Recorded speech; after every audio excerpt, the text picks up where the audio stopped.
Hello, I'm doing a movie review, and the movie I want to review is Inferno. Now, Inferno came out in 1980, and the film is written and directed by Dario Argento. Now, the film acts as a sequel to Dario Argento's 1977 film Suspiria, which is regarded by many Dario Argento fans as being pretty much his magnum opus. Now, this film actually seems to be a very polarizing film among many of Argento's fans. Like, some people like it, and some people really don't. Now, I will admit, when I first saw this movie, I actually didn't like it that much the first time I saw it. I really had to watch it twice to really gain an appreciation of it, but after seeing it for a second time, I can definitely say that I do appreciate this film a lot. Now, Argento on this DVD, he gives a little introduction for the movie, and he actually has said that this is one of his most pure and sincere films. So it seems like if you were to ask Argento what his magnum opus is, it seems like he would say this is his magnum opus more so than Suspiria. Now, I think the reason why this film gets a lot of mixed reviews from people, whereas Suspiria is considered to be one of his best, is I feel like with Suspiria, that was a very surreal, very dreamlike film, and in my review on that movie, I even said that was one of the things I loved so much about that film. But I feel like even though Suspiria was a very surreal film and was kind of an artsy kind of film, there were a lot of aspects of that movie that I do think can appeal to a more mainstream audience, whereas this film, I feel like, takes the whole surreal nightmare aspect of Suspiria and kind of takes it to the extreme. Like, this film really does kind of feel more like a dream than Suspiria did. Now, Inferno has been called a semi-sequel to Suspiria rather than a direct sequel, and I've also heard people refer to this as a thematic sequel or a spiritual sequel, but I never really understood that. Like, to me, I'm comfortable with calling this more of a direct sequel, because yes, none of the same characters from Suspiria show up in this movie, and yes, you can easily watch this without having to watch Suspiria, but I'm still comfortable with calling this more of a direct sequel because it is still clearly set in the same universe as Suspiria, and they even mention the witch who was the main antagonist of Suspiria in this film, so I'm comfortable with calling this a direct sequel, but apparently a lot of people consider this to be more of a semi-sequel. Now, the plot of Inferno is it begins in New York City, and it follows this poet named Rose, who is living in this old building in New York City, and after reading this book called The Three Mothers, which talks about these three powerful witches who apparently rule the whole world, she begins to believe that one of these three mothers is living in the same building she's living in.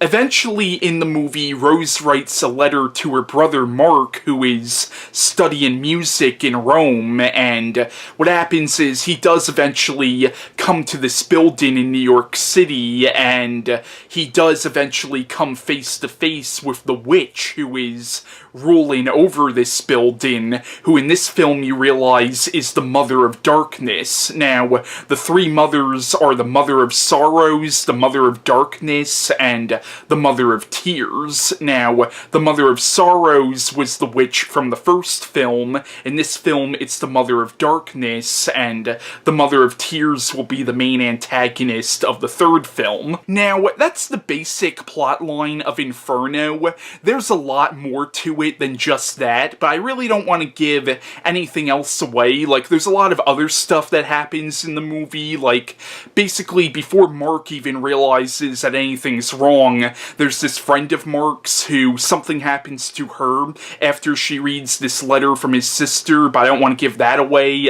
There's a lot more to the story than just that, but that was kind of just a basic outline of the plot. Now, Inferno, I thought was a very interesting movie. As I said, when I first watched this, I really didn't care for it the first time I saw it. Like, I didn't hate it, but it really didn't do much for me the first time watching it, but once again, after watching it a second time, I have definitely gained a far greater appreciation of this film, even though there's still a lot of aspects of this film that I really don't know what to make of, but I feel like this is one of those films that really is kind of just meant to be felt rather than thought about. Like, a lot of people have said that Dario Argento's films are really more about the visuals rather than the stories, and I agree and disagree with that, because while I will agree that his films are very visual, I do think a lot of his films do have interesting stories, like this Three Mothers trilogy. I actually do think it does have an interesting premise to it. Like, I think the whole concept of the Three Mothers is a really interesting concept, but I will kind of agree, though, like, with both this and Suspiria, the dialogue in it is not really the best, but I don't think it's really meant to be. Like, this is a film that, once again, I think it's really, the story is told via the visuals, not really the dialogue or anything. It's really a very visual story. And this film does have some really interesting and honestly quite beautiful visuals. Like, there's this really interesting sequence in the film, in the beginning of the film, where the character of Rose goes down into this, like, she's in the basement of the building, and there's this, like, ballroom that is literally filled up with water, and she's, like, swimming through it, looking for, something she dropped in there, and it's a beautiful sequence, and a lot of the cinematography in that sequence is absolutely beautiful, and it is kind of a dreamlike sequence, too. There's something very dreamlike about it, and you're almost not even sure if that's, like, real, or if it's kind of in the character of Rose's head. So, this film, like Suspiria, is a very dreamlike film. It's a very nightmarish film. It really does feel like a nightmare put to screen, almost more so than Suspiria. Now, I still think I like Suspiria better, but I do like this film a lot, even though, once again, there's a lot of aspects of this film, like, the whole film in general, like, I almost don't really know what to make of it. Like, I know I like it, but at the same time, though, I can't really pinpoint what I like about it. I just like it. Like, once again, this film, I almost feel it more than I think about it. Now, one thing I thought was interesting is the character of Rose and her brother Mark are both involved in the arts. Rose is a poet and Mark studies music, and in the first film, the Susie Banyan character, she was a ballet student, she was a dancer, so I thought it was interesting that in both this film and in the first film, Suspiria, the main characters have something to do with the arts, and even in the third film, Mother of Tears, the main character of that one, she did a lot of work with, like, ancient artifacts and stuff like that. So I find it to be interesting how the main characters of Argento's Three Mothers trilogy, they all have something to do with art. Now, I listen to a lot of movie podcasts like Radiodrome and The Projection Booth, and I sometimes listen to this podcast called The Faculty of Horror, which I actually discovered because of The Projection Booth. And The Faculty of Horror is a great podcast, by the way, and I actually interviewed Andrea Supasati, who is one of the two women who does this podcast. I actually, I had to do this project for one of my classes in college where I interview somebody who does something in the media, and I contacted her and I actually interviewed her for this project for school. Once again, it's a great podcast. podcast, and if you like podcasts that really analyze horror films on an intellectual level, then I definitely recommend checking this podcast out. But they actually talked about this movie in one of the episodes they did on witches. And they actually had a really interesting take on this movie, which I'm not 100% sure if I agree with it all the way, but it's still a really interesting interpretation of this film. And their interpretation of this film was that this was really almost like the fever dream of everybody who ever thought witches were actually a threat. Like, throughout history, people have hunted witches, and people were accused of witchcraft and burned at the stake for being quote-unquote witches, and I believe witchcraft, like, it is actually a religion. I mean, real witches don't actually have magical powers or anything like that, but it is a pagan religion.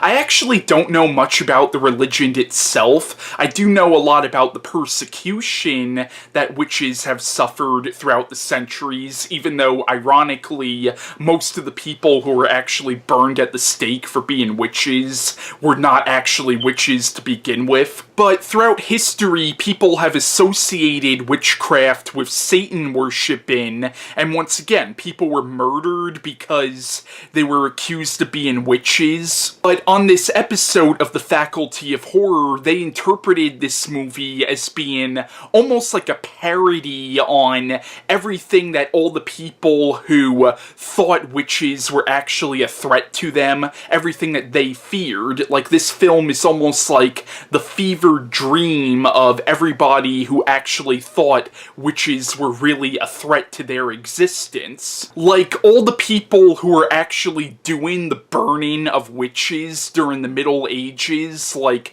you could almost look at the witches in this film as representing how those people saw witches. Now, of course, that's only one interpretation of the film, and it was an interpretation that I thought was really interesting. Once again, I'm not sure if that really is how I interpret this film, but I did think it was a really interesting take on the movie. So, I personally recommend Inferno. I can kind of see why some people don't like it, but I recommend that if you saw this once and didn't like it once, I do recommend giving it another shot, because you might like it again after seeing it a second time, because once again, when I first saw this, I didn't really like it, but after seeing it a second time, I actually have come to really enjoy this film.